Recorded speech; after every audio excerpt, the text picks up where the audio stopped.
I was reading in the Gospel of Sri Ramakrishna this morning a little passage on mind, which I always find fascinating, especially just for the way he outlines things. He says the mind is everything. The mind is everything. Can you think of anything that doesn't fit in that category? What exactly is everything? That means everything. Consider it. Everything in your mind got there through the senses, but those senses are interpreted in mind, and all of that information, all the symbolism of what the mind does with that information from the senses is in the mind, and there's no way to know where it comes from. We've talked about that many times before. But he says that your mind is like a white cloth returned from the laundry. It will take any color that you dye it with. So it's important to pay attention with what you're putting into your mind. What are you reading? What are you watching? What are you listening to? Because it colors your mood. It colors the way that you interpret what you see and hear and feel in the world. And if it's negative stuff, if it's angry stuff, if it's frustrated stuff, and you just keep spinning around on it, you get stuck in that mode, and then anything new that comes into the mind gets trapped in being colored by that state of mind.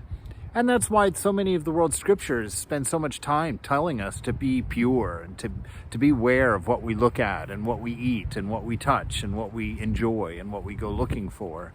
It's because it makes a permanent mark on the mind that slants it, gives it an inability to see things as they are without that particular slant being given to them.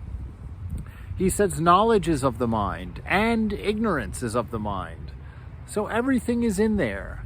Ignorance. What is ignorance? I like to think about it. I realized the other day that word itself gives us a clue as to what it is. Ignore ants, right? It's the fact that we know what is right.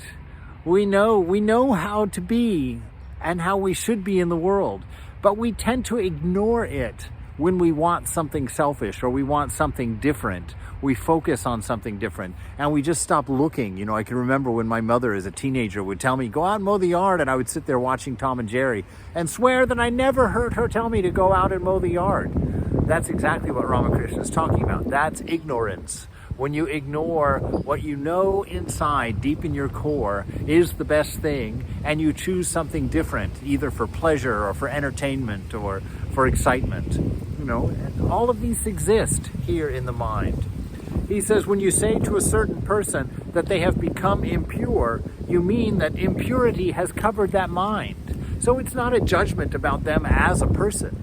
It's simply saying that the state of their mind has become convoluted, unable to see things in their pure form without having this lens of interpretation, wrong ideation, in the words of the Buddhist scholars, this wrong ideation that comes from exposing ourselves to impure things that are colored with the notion of me and mine, with lust and greed, to put it in clear tones.